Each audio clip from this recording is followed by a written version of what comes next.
एक चीज बार बार आप लोग कहते हैं, हमारे पक्ष के लोग हो या उस साइड के पक्ष के लोग हो या जो सदन से बाहर है, वो एक वक्तव्य देते रहते हैं। मैं उसको सुधारना चाहता हूं। ये कहते हैं कि हमारा देश में लैंड बैंक जो है वक्फ बोर्ड के पास 3rd लार्जेस्ट है। पहला रेलवे, इंडियन रेलवे, फिर इंडियन आर्मी मतलब इंडियन डिफेंस का, और फिर कहता है वक्फ बोर्ड के पास जमीन है। मैं उसको सुधारना चाहता हूं। सर, आप भी तो ट्रेन में चलते हैं, हम लोग भी ट्रेन में चलते हैं।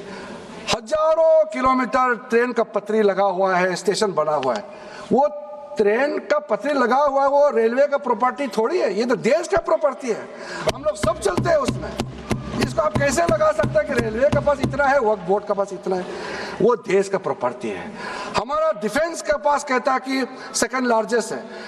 डिफेंस के पास जो भी ले रहे, जहाँ ट्रेनिंग करता है, जहाँ वो रहता है, या बॉर्डर एरिया में जितना डिफेंस लैंड है, वो देश का रक्षा के लिए है। उसको आप कैसे वक्फ प्रॉपर्टी के साथ आप तुलना कर सकते हैं? वक्फ प्रॉपर्टी प्राइवेट प्रॉपर्टी होता है सर। तो इसलिए दुनिया में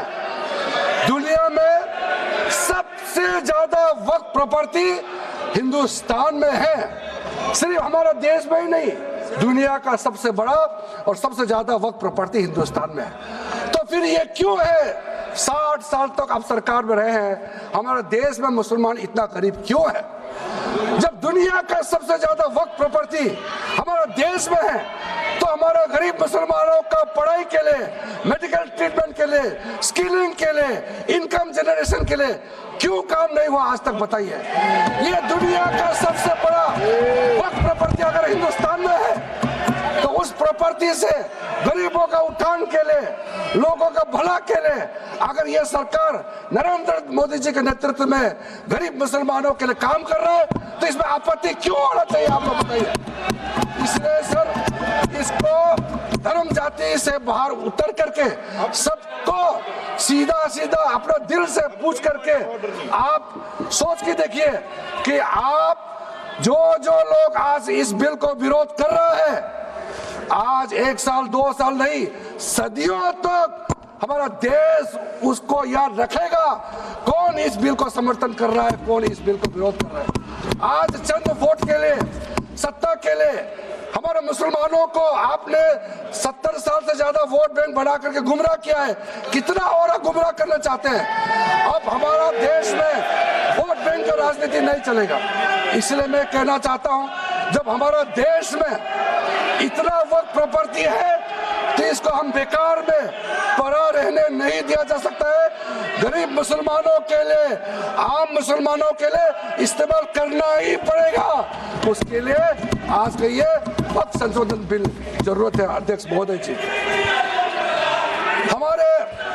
हमारे अपने वामसी पोर्टल में, हमारे मंत्रालय के वामसी पोर्टल में हमने रिकॉर्ड देखा है। सचर कमेटी जो आपने बनाया है 2006 में, उन्होंने भी ये बारे में काफी डिटेल में जिक्र किया हुआ है। सर, 2006 में 4.9 लाख वक्फ प्रॉपर्टी था और उसका इनकम कितना था? मैं बता दूं आंकड़ा सर, आप कहेंगे 4.9 लाख वक्फ प्रॉपर्टी में टोटल इनकम था 163 करोड़। कौन खाते थे? 163 करोड़। और आपने 2013 में बदलाव करने के बाद आज इनकम कितना बढ़ा है वो भी मैं बता देता हूं। जरूर। हो गया 166 करोड़। 3 करोड़ बढ़ा है। कैसे मंजूर कर सकता है हम लोग इस महान सदन में बैठ करके? अगर इतना 10 सालों के बाद भी दुनिया का सबसे ज्यादा प्रॉपर्टी का टोटल इनकम जनरेशन 3 करोड़ बढ़ता है, तो ये हम कभी मंजूर नहीं कर सकता है। इसलिए उस समय कहा गया था, मैं अभी का नहीं बता रहा हूं, सचर कमेटी समय में भी कहा गया है कि अगर थोड़ा सा एफिशिएंटली मैनेज करता तो 12,000 करोड़ पर ईयर तो उसी समय जनरेट हो जाना चाहिए नॉर्मल मार्केट रेट से। और 12,000 करोड़ अगर वो प्रॉपर्टी से रेवेन्यू जनरेशन करता है, कितना लाखों करोड़ों मुसलमानों को फायदा होगा, आप सोच के देखिए। इसलिए सर, आप लोग भी, मैं अनुरोध करता हूं कि आप लोग भी वक्फ के बारे में जानना है तो हमारा वामसी पोर्टल को क्लिक करके आप लोग देखिए। सर आज वो 4.9 लाख से बढ़ करके टोटल वक्फ प्रॉपर्टी बन गया है 8.72 लाख हमारा देश में वक्फ प्रॉपर्टी बन गया है। और आप कल्पना कीजिए 8.72 लाख प्रॉपर्टी वक्फ का है, उसको अगर हम सही तरीके से मैनेजमेंट करता तो हमारा मुसलमानों का ही नहीं है देश का तकदीर बदल जाएगा। इतना प्रॉपर्टी हमारे पास, अब समझिए चीज को। सर मैंने अभी कई राज्यों का दौरा किया, अध्यक्ष महोदय, मैंने कई राज्यों का दौरा किया। मैं एक एग्जांपल आपको जरूर देना चाहूंगा। मैं बहुत इंप्रेस हो गया जब मैं पिछली बार जम्मू कश्मीर गई।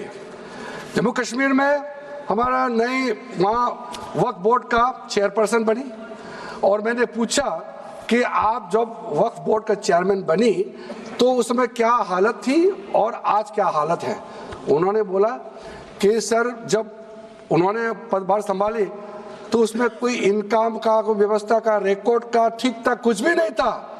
और उन्होंने आने के बाद 40 करोड़ रेवेन्यू इनकम उन्होंने जनरेट करना शुरू किया, मुझे बताया।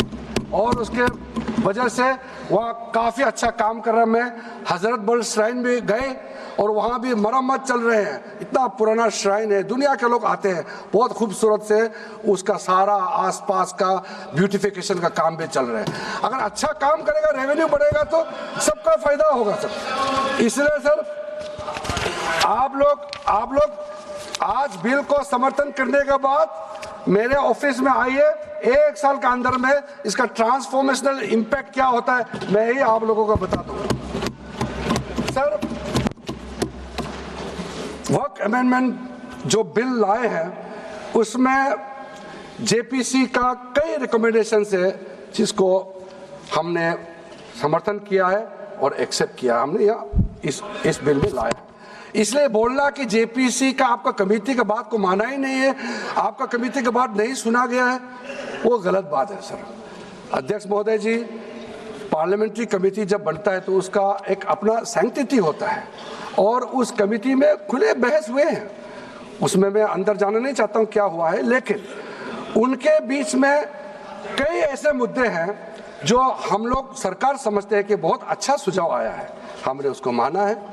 और कुछ छोटा अमेंडमेंट है जो बहुत ज़रूरी चीज़ है, वो अमेंडमेंट भी हम लेकर के आए हैं। इसके बाद जो पूरा ये सारा व्यवस्था देखने के बाद सबके मन में उम्मीद जागेगा। उम्मीद इसलिए जागेगा कि एक नए सवेरा आने वाला है, इसलिए नए एक्ट का नाम भी उम्मीद हो गया है। तो उम्मीद क्यों हुआ है सर, मैं आपको बताना चाहता हूँ। ये जो